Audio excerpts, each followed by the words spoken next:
नमस्कार, मैं हूं नंदिता कुडेशिया और आप देख रहे हैं डीएनपी इंडिया। महाराष्ट्र में मराठों को ओबीसी में शामिल कर आरक्षण देने के फैसले पर सुप्रीम कोर्ट ने रोक लगा दी थी। अब इसी के काट के लिए एक नया प्रस्ताव लाया जा रहा है। अगर ये प्रस्ताव पास हो जाता है तो महाराष्ट्र में मराठा समुदाय से लेकर पंजाब में जाटों तक को ओबीसी में शामिल करने और आरक्षण देने का रास्ता साफ हो जाएगा। मराठा समुदाय की मुख्य मांग सरकारी नौकरी और शिक्षा में आरक्षण की है। 2014 में कांग्रेस एनसीपी की सरकार ने मराठा समुदाय के लिए 16% आरक्षण के प्रावधान किया था। इसके लिए पहली बार इकोनॉमिकली एंड बैकवर्ड कम्युनिटी की कैटेगरी बनाई गई। इस तरह सूबे में कुल आरक्षण 51% कोटे से ज्यादा हो गया था। बाद में बॉम्बे हाईकोर्ट ने मराठा आरक्षण पर यह कहते हुए रोक लगा दी थी कि मराठाओं को पिछड़े वर्ग में नहीं गिना जा सकता। उत्तर प्रदेश में अगले साल विधानसभा चुनाव होने वाले हैं। उत्तर प्रदेश में ओबीसी समुदाय का चुनावी गणित पे काफी बड़ा असर है, तो केंद्र सरकार के इस फैसले को ओबीसी समुदाय को लुभाने की कोशिश के तौर पर भी देखा जा रहा है। आपको याद होगा, पिछले हफ्ते ही मेडिकल शिक्षा में केंद्र ने केंद्रीय कोटे से ओबीसी को आरक्षण दिए जाने की व्यवस्था की थी और अब सरकार इस समुदाय को लुभाने के लिए एक नया विधेयक लाने जा रही है।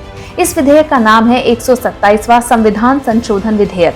इसके तहत राज्यों को ओबीसी की गिनती किए जाने की शक्ति देने के लिए संविधान की आर्टिकल 342A और 366 सब सेक्शन 26C में संशोधन किया जाना है। हाल ही में कैबिनेट ने इस विधेयक को मंजूरी दी थी। लोकसभा में ये पारित हो चुका है। राज्यसभा में भी इसके आसानी से पारित हो जाने के आसार हैं, क्योंकि सभी विपक्षी पार्टियां इस विधेयक पे एक साथ खड़ी हैं। क्या है ओबीसी आरक्षण का ये बिल, आपको बताते हैं। इससे राज्य सरकारों को ये अधिकार होगा कि वो अपने हिसाब से ओबीसी समुदाय की लिस्ट तैयार कर सकें।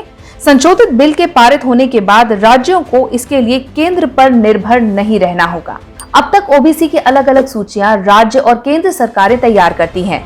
कॉन्स्टिट्यूशन के आर्टिकल 15(4), 15(5) और 16(4) के तहत राज्यों को यह अधिकार है कि वो सामाजिक और शैक्षणिक तौर पर पिछड़े वर्ग के लोगों की पहचान कर उनकी सूची बनाएं और इसे घोषित करें। लेकिन ये सूचियां समान नहीं हैं। राज्य की जो ओबीसी सूची है उसमें कई ऐसी जातियां शामिल हैं जो केंद्रीय ओबीसी सूची में शामिल नहीं हैं। राज्य सरकार की सूची के मुताबिक ओबीसी के दायरे में आने वाली कई जातियों को शिक्षा और सरकारी नौकरियों का आरक्षण में लाभ मिलता रहता। कई जातियां इसमें और भी शामिल की जाती, लेकिन सुप्रीम कोर्ट के एक फैसले से ऐसा करने पर रोक लग गई। अब सुप्रीम कोर्ट का क्या फैसला था, ये भी जान लीजिए। 5 मई को दिए गए अपने फैसले में सुप्रीम कोर्ट ने राज्यों के ओबीसी सूची तैयार करने पर रोक लगा दी थी। तब सुप्रीम कोर्ट ने कहा था कि महाराष्ट्र में मराठा आरक्षण से 50% की सीमा का साफ तौर पे उल्लंघन हो रहा है। अब सुप्रीम कोर्ट के इसी फैसले को पलटकर राज्यों को ये अधिकार दिए जाने के लिए ही 127वां संविधान संशोधन विधेयक लाया जा रहा है। खतरा ये था कि अगर राज्य की सूची को खत्म कर दिया गया तो ओबीसी के दायरे में आने वाली 671 समुदाय ऐसे हैं जो कि शिक्षा और सरकारी नौकरियों में आरक्षण का लाभ उठाने से महरूम रह जाएंगे। अब इसके पीछे राजनीति क्या है, ये भी समझ लीजिए। सरकार भले ही जनगणना में ओबीसी को शामिल करने में आनाकानी कर रही हो, लेकिन इस विधेयक के जरिए साफ तौर पे उन्होंने ओबीसी को साधने की कोशिश की है। अगर ये विधेयक पास हो जाता है तो ये सरकार का ओबीसी के लिए दूसरा बड़ा कदम होगा।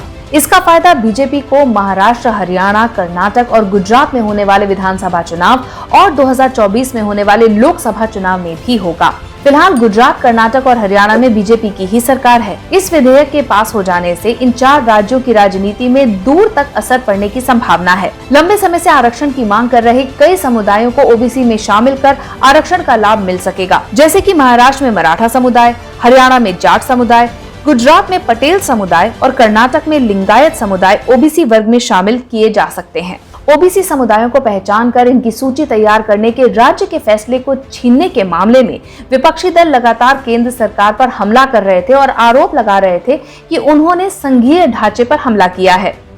अब तमाम विपक्षी दल इस मुद्दे पर सरकार के साथ हैं। इसीलिए सरकार आसानी से इस विधेयक को पास करा सकती है, क्योंकि कोई भी विपक्षी दल इस विधेयक का विरोध करने का जोखिम नहीं उठाएगा। राज्यसभा में विपक्ष के नेता मल्लिकार्जुन खड़गे ने ये साफ कर दिया है कि सभी विपक्षी दल 127वें संविधान संशोधन विधेयक का पूरी तरह से समर्थन करेंगे। हमारी इस रिपोर्ट के बारे में आपकी क्या राय है, कमेंट सेक्शन में जरूर लिखिएगा। और साथ ही अब तक अगर आपने सब्सक्राइब नहीं किया है हमारा चैनल तो जरूर इसे सब्सक्राइब, लाइक और शेयर कीजिए। नमस्कार।